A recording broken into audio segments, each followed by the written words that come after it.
اور وہ واحد جگہ مسیح کی صلیب ہے جہاں پر آپ کو ہر اس گناہ سے مکمل طور پر تحفظ ملے گا جو آپ کے پیچھے ہے۔ ہم ایک وقفے کے بعد مہمانوں کے سوالات کے ساتھ حاضر ہوں گے۔ عزیز ناظرین، ایک وقفے کے بعد دوبارہ حاضر ہوں گے، ہمارے ساتھ رہیے۔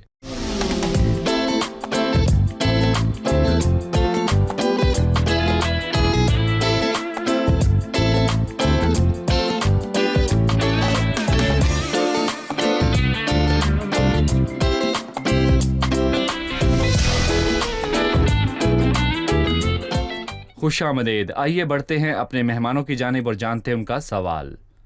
جی، کس کا سوال ہے؟ جی، دوسرے سیموئیل کے 14ویں باب کی 27ویں آیت میں ذکر کیا گیا ہے کہ ابی سلوم سے 3 بیٹے پیدا ہوئے اور ایک بیٹی جس کا نام تمر تھا، پر دوسرے سیموئیل 18ویں باب کی 18ویں آیت میں لکھا ہے کیونکہ اس نے کہا میرے کوئی بیٹا نہیں جس سے میرے نام کی یادگار رہے۔ اس تضاد کے بارے میں کیا کہیں گے؟ بھائی معین، کیا اس کے واقعی کوئی بیٹے نہیں تھے؟ دیکھیں، پہلی آیت یہ بیان کرتی ہے کہ اس کے بچے تھے اور ایسا ہی تھا، اور یہ ہمیں 14ویں باب میں ملتا ہے، اور جب ہم 18ویں باب میں واقعات کو دیکھتے ہیں تو اس کے 3 بیٹے مر چکے تھے اور اس کے بچوں میں سے تمر کے سوا کوئی نہ رہا، اور ہم دیکھتے ہیں کہ ان کے نام نہیں دیے گئے۔ اس نے اپنی بیٹی کا نام اپنی بہن پر رکھا جس کے ساتھ یہ سب ہوا۔ بیٹیاں باپ کا نام نہیں بڑھا سکتی، یہ بیٹے کر سکتے ہیں، اور اس لیے اس نے ایک یادگاری بنائی تاکہ اس کا نام امر ہو جائے، یا پھر اسرائیل میں اس کا رابطہ رہے، سو اس کے بیٹے تھے۔ لیکن جب ہم 18ویں باب پر پہنچتے ہیں تو وہ سب مر چکے تھے۔ بھائی اسامہ، 14ویں باب میں زوریا کے بیٹے یوآب نے ابی سلوم کو واپس لانے کے لیے داؤد کے دل کو نرم کرنا چاہا، جی، سو اس نے اسے ایک کہانی سنائی۔ اس کہانی میں کیا ہوا اور اس کے کیا معنی تھے؟